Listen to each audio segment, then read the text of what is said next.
Okay guys, Assalamualaikum warahmatullahi taala wabarakatuh. Selamat bertemu kembali bersama dengan Abang Lain Tu Zack dalam segmen satu hari satu video bersama dengan Abang Lain Tu Zack. Alright, hari ni dah edisi keempat. Episod keempat. Okay, anyway, semalam kita bercerita tentang rakaman pertama album Tu Zack yang kita buat di Booty Boys ataupun di Booty Studio lah, yang terletak di Autotite. Tahulah, orang lama tahulah, budak-budak baru sekarang mana ada pakai studio dah. Nak rakam kadang-kadang kat rumah pakai telefon kan. Kita orang tak, dulu kita memang real memang real kan, analog, betul-betul analog kan, masuk studio kan, apa semua kan. Okay, so dalam sebulan tu kita selesai lah rakaman, dan antara lagu-lagu ni Abang buat turun benda ni kan. Okay, so antara lagu-lagu yang telah dirakamkan, tajuk dia Comel, Menara Strawberry, ada 10 lagu semua Berdendang, tu yang leleng-leleng tu lah. Sampai Bila, Tinggi, Sengketa, Mahligai Cinta Terlarang, Bicara Rindu, Keindahan, Hanya di Mimpi Nadia. Alright. Kemudian antara pencipta-pencipta lagunya, antara Comel tu Abang Kia, Menara Strawberry tu Abang BPR dengan LY. Kemudian Berdendang Abang Kia, Sampai Bila Abang Kia, dan Tinggi tu Abang Kia, kan. Sengketa tu Abang Kia, banyak dia lah. Mahligai Cinta Terlarang, Boy Mercury. Kemudian Bicara Rindu, ni Bicara Rindu siapa Jeb itu Zack dia, dan Jeb. Kemudian Keindahan Abang Kia, dan Hanya di Mimpi Nadia tu Abang Kia dan Lanik Tu Zack. Masa tu mula-mula dah berjinak-jinak lah kan. Bang, bagilah peluang kita orang tulis lirik ke, buat lagu ke. Dia bagi tau. Kan, itu bagusnya Abang Kia ni, producer kita yang pertama kan. Dia beri laluan untuk kita lah. Okay, so dalam masa sebulan tu kita pendekkan cerita. Nanti kalau ada cerita berkenaan dengan masa rakaman tu, kalau teringat Abang cerita. Tapi selesai satu bulan tu siap lah. Siap satu album rakaman dengan Abang Lan, dengan Jeff, dengan apa semua, Arwah Fendi, semua ada lah kan. Selesai satu album, berdebak, settle, bawa lah pergi Sony kan. Dah master, dah mixing semua kan. Dah mixing, dah master tu balik. Dah mixing, dah master semua, bawa ke Sony kan. Jadi Sony Music pun okey lah. Bila selesai apa tu, jatuh benda tak apa. Bila selesai benda tu, rakaman tu, maka kita kena ni lah, kena buat photoshoot lah untuk cover album, betul tak kan.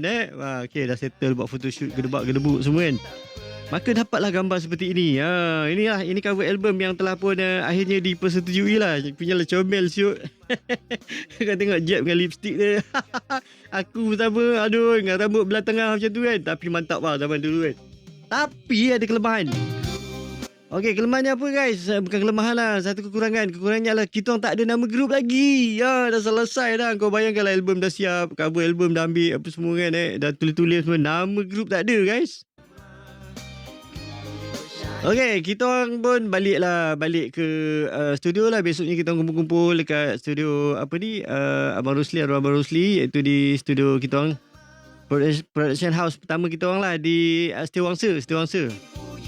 Jumpalah Abang Kia yang menyembang ada kan, macam-macam lah nama grup keluar kan. Antaranya macam Abang Lan ni peminat UB40 tau kan. Abang Lan minat UB40 reggae lah kan. Sebab tu ada reggae sikit macam tu lah kan, konon-konon lah kan. Jadi keluarlah nama DC40 kan. DC40 tu nama kapal terbang. Aduh. Okey, antara banyak-banyak nama tu, satu pun tak lekat, satu pun tiga-tiga tidak bersetuju tau. Tak tahu kenapa lah kan, tak tahu apa malangnya hari tu kan. Susah sangat nak dapat nama grup kan. Kemudian tiba-tiba Abang Kia cakap apa, aku buat album ni sebenarnya untuk korang untuk korang top dikenali daripada semua kategori umur, semua bangsa dan sebagainya. A to Z lah dia cakap. Bila dia sebut A to Z tu, Abang terfikir, apa kata kalau kita tak nama hits A to Z? Kita nak lagu ni hits daripada A sampai Z. Lepas tu Abang Kia cakap, panjang sangat hits A to Z tu, pendekkan jadi H A to Z. Tak kena, tak sedap.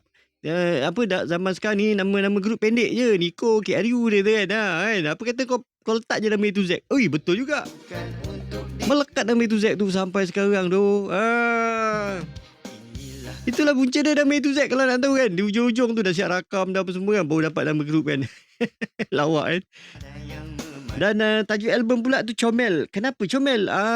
Sebab ada satu lagu dalam album pertama Tu Z ni, tajuk dia Comel. Okay, lagu ni cipta Abang Kia, dan dia yang bagi nama tajuk album tu Comel. Sebab dia kata apa, Abang ada tanya dia, kenapa letak lagu tu tajuk dia Comel.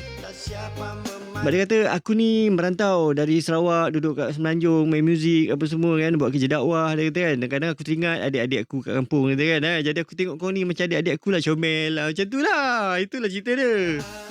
Jadi aku tengok kau ni comel-comel tiga-tiga kan. Iyalah kot masa tu kan, jambu. Aduh, lawak. So melekat lah album tu bertajuk Comel. Itulah cerita dia kan. Okay, itulah cerita album pertama album pertama yang diberi tajuk Comel, dan itulah juga yang menggerakkan kita untuk menggunakan nama A to Z sampai sekarang. Itulah dia. Dan lagu yang popular di dalam ni adalah single pertama lah Berdendang. Berdendang, alhamdulillah Berdendang ni dia punya populariti sampai kita berjaya menggondol ni lah. Top Song of the Year 1995. Lagu paling popular radio berkumpulan Berdendang, pujaan 10 Nescafe RTM. Ini ada cerita lain ni, kita cerita. Sebab dulu dia macam reality show juga, tapi dia buat konsert dia merata satu Malaysia. Sebab RTM banyak kat Malaysia kan. Okay, so itu dia. Ini dia lagu Berdendang, anugerah pertama kita orang. Alright. So okay, sebelum kita tutup segmen Satu Hari Satu Video hari ni, Abang nak beritahu lagu Berdendang ni juga dianya popularitinya sebenarnya ditolong juga oleh seorang altai, iaitu Abang Aming dari Kumpulan Spring. Alright. Besok kita cerita macam mana Abang Aming boleh tolong kita. Sebab kita biasa ikut dia orang lah. Dia duduk kat Sony juga. Dia altai lah kan. Kita baru. Jadi setiap promosi, setiap Aming Spring punya promosi, dulu ada dia buat sesi cakap-cakap bersama Spring merayau satu Malaysia kan. Jadi kita follow bentuk dia orang lah. Sebelum dia naik pentas, kita orang nyanyi dululah. Macam tu. Okay guys, itulah dia kisah untuk hari ni. Alright. Semoga dapat sedikit-sedikit lah kau imbau balik kenangan-kenangan korang ketika zaman muda-muda kan. Especially pada mereka-mereka yang meminati dan mengenali A to Z. Okay, nanti kita jumpa lagi guys, insyaAllah. Tapi sebelum tu, kalau nak dapatkan khidmat, jangan lupa for itu lah. Khidmat PA system. Okay, DJ, MC, Abang buat bisnes ni. Okay, boleh hello, boleh kontak-kontak. Okay, kita jumpa lagi besok guys dalam dalam episod Satu Hari Satu Video bersama A to Z. Dalam segmen di segmen yang kelima besok, di segmen di Allahu Akbar, boleh cakap ni di episod yang kelima besok. Okay, jumpa nanti guys. Salam Jumaat. Assalamualaikum warahmatullahi taala wabarakatuh. Bye bye, peace.